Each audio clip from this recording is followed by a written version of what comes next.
Hello friends, నేను మీ బాంబే భర్తకను. పచ్చి బఠానీలు చలికాలంలో తక్కువ ధరకు దొరుకుతాయి కాబట్టి వీటిని ఎక్కువగా తీసుకొని సంవత్సరం పాటు ఇలా స్టోర్ చేసుకోండి. ఎండాకాలంలో వీటి ధర ఎక్కువగా ఉంటుంది కాబట్టి వీటిని ఇలా స్టోర్ చేసి పెట్టుకుంటే మనకి ఎప్పుడు కావలిస్తే అప్పుడు ఫ్రిడ్జ్లో నుంచి తీసుకొని వాడుకోవచ్చు. పచ్చి బఠానీలను విత్తనాలు బాగా ఉండేటివి తీసుకోండి. అప్పుడు మనకు సంవత్సరం పాటు స్టోర్ చేసుకోవడానికి బాగుంటుంది. ఇలా తీసుకున్న వాటిని పైనుంచి తొక్కంతా తీసివేసి విత్తనాలను ఇలా తీసుకొని ఒక 8 డబ్బాలు వేసుకోండి. అలాగే మిగతా వాటన్నింటిని కూడా తీసుకోండి. పచ్చి బఠానీలతో మనం మటర్, పన్నీర్ మసాలా, పులావ్, బిర్యానీ, ఆలు మటర్ ఇలాంటి కూరలన్నీ చేసుకోవచ్చు.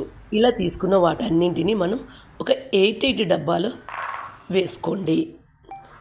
ఇలా వేసుకున్న వాటిని మూత మూసుకొని 8 డబ్బాలో మాత్రమే స్టోర్ చేసుకోండి.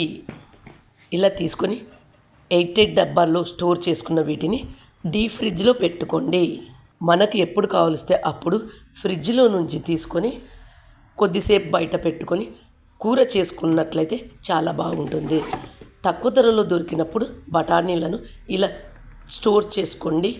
సంవత్సరం పాటు నిల్వ ఉంటాయి. నా ఛానల్లో కసూరి మేతి, నిమ్మరసం, పచ్చి బఠానీలు ఎలా స్టోర్ చేసుకోవాలనేది ఉంది. కింద లింక్ ఇస్తాను, చూసి మీరు కూడా ఇలాగే స్టోర్ చేసుకోండి. మనం మార్కెట్లో వీటిని ఎక్కువగా ఫ్రోజన్ బఠానీలని తీసుకుంటుంటాం కదా. తక్కువ ధరలో దొరికినప్పుడు వీటిని ఇలా స్టోర్ చేసుకోండి. సంవత్సరం పాటు నిల్వ ఉంటాయి. మీరు కూడా ఈ పచ్చి బఠానీలను ఇలా సంవత్సరం పాటు స్టోర్ చేసుకోండి. వీడియో ఎలా అనిపించింది అనేది కామెంట్ రూపంలో తెలియజేయండి. వీడియో నచ్చినట్లయితే ఒక లైక్ ఇవ్వండి. మీరు ఇచ్చే ఆ లైక్ నాకు ఎంతో ప్రోత్సాహాన్ని ఇస్తుంది. Thank you for watching.